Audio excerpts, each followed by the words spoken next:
Well, the 2025 Oscar nominations have been announced this morning, and there are some Aussies in the running. Yeah, let's get more. Here's our entertainment editor, Peter Ford. Hiya, Pete. A couple of local stars have done well this year.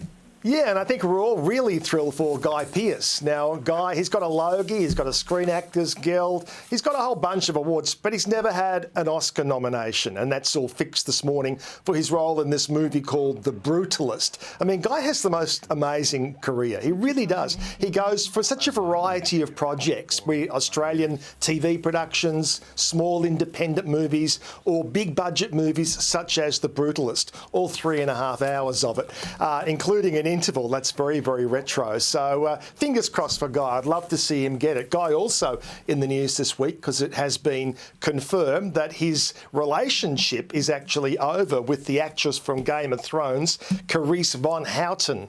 They were together for a number of years, had one child together, and Carice has confirmed that they actually split up a couple of years ago, but still the very best of friends. What worries me about Guy and his chances is he's become very vocal politically just in the last few months with regards to the situation in Palestine, and that may not wash well with some voters. But nonetheless, fingers crossed for him.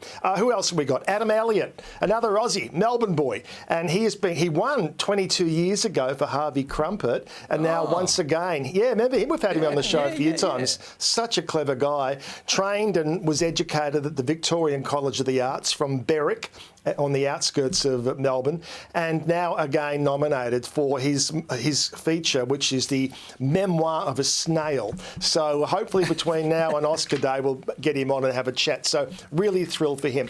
Who else have we got? Now, always good to see people nominated when you think, oh, you're back in the big time again. Demi Moore is such a person. Now, not that we've ever really forgotten about her, but suddenly here she is, and her movie called The Substance has been very well received. She has been picking up other awards, so she might go into this as the favourite. Wicked, of course, we knew would be showing up, except with one exception, which I'll come back to. But Wicked, of course, has 10 nominations, so they would be really thrilled. Not necessarily surprised, but really thrilled. And of course, it's all good hype in the lead up to part 2, which of course comes out at the end of this year. And of course, 2 of those nominations, one goes to Ariana Grande in the supporting actress category, and Cynthia Erivo, who's nominated in the actress category, which is a very clever move. Even though if you've seen the movie, both parts seem to be quite equal, but it was a strategic move to put them each in those 2 separate categories. Amelia Perez, of course, is this very unusual movie that everyone is talking about at the moment. It's a musical, but not in the traditional sense. And of course, it's got a whole lot of things that make it a first, including the first time a trans woman has been nominated in the Best Actress category. So that's a first for the Oscars this time around. And Zoe Saldana as well, which was well and truly expected. Yeah, so we celebrate all those nominations, but there were some hot favourites who are missing from the list, Pete. Including our Nick. How could they do this? Nicole Kidman didn't get nominated. Now, last year, we spoke about this several times. And yeah, I haven't got my Oscar buzz bell, but we said she had the Oscar buzz going for her. And it hasn't happened. And I think it was to be expected somewhat. She didn't get a BAFTA nomination, didn't get a Screen Actors Guild nomination. She will be severely disappointed by this. She's been working hard for this one.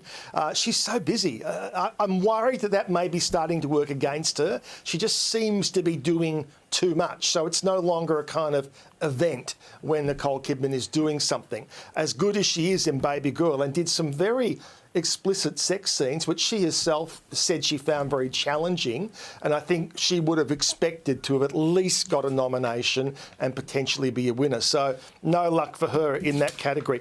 Pamela Anderson is another one we've spoken about a lot last year. She didn't get a nomination for the movie called The Last Showgirl, and whilst that would be disappointing for her, you got to say the last 6 months she has absolutely redefined the public perception of her.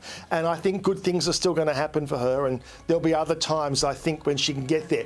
But it would still be a disappointment. The director of Wicked, I mentioned there 10 nominations, but the director didn't get one. You're How does that work? You're joking. Yeah, I know. I'm not joking. Oh, my God, that is... I know, oh, my God, too. And so... But anyway, it was he like did a it. masterpiece. It's a directorial masterpiece. Yeah, you are a I'm director. You pull disappointed for all of him. that together, Yeah. and then you think, well, it's obvious. I mean, the same thing happened to Bruce Beresford many years remember ago. that. I do remember that with Driving Miss Daisy. So That's right. yeah. Another great film. But John has been publicly saying how thrilled he is, and of course he's not going to moan of course. publicly about it.